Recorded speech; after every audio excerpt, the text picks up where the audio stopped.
we have News 5 correspondent Bril Montalvo joining us live from Davao. Hi, Bril. Good morning, Bril. Kamusta na? And let's get the details about the latest there. Kamusta na ang panahon dyan before we move on? Good morning, Angela. Naku, napakainit nga ng panahon dito ngayon sa Davao City at tirik na tirik talaga ang araw ngayon dito sa syudad. Medyo nakakapaso ng init.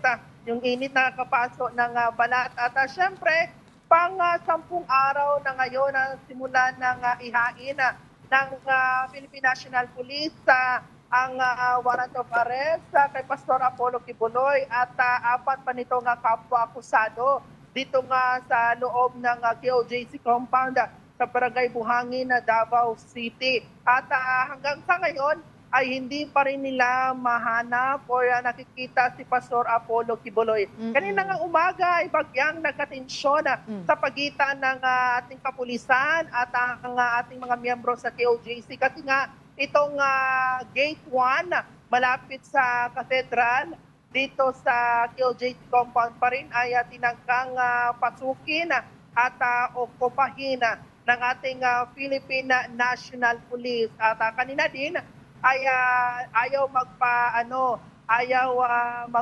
nitong mga miyembro ng KOJC at pilit nilang nilalabanan itong puwersa ng kapulisan.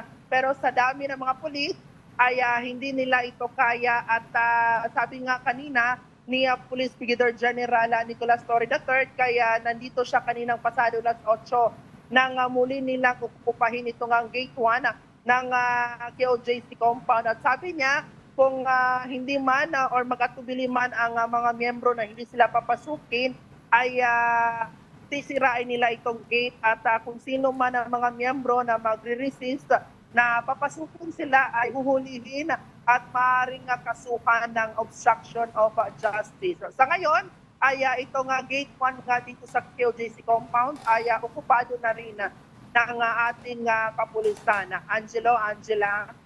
So ano ang kamusta yung mga miyembro ngayon? Kung nandiyan na sa loob ngayon yung mga miyembro ng pulis natin sa may Gate 1, sila ba ay nasa labas pa rin at talagang ano yung emosyon nila?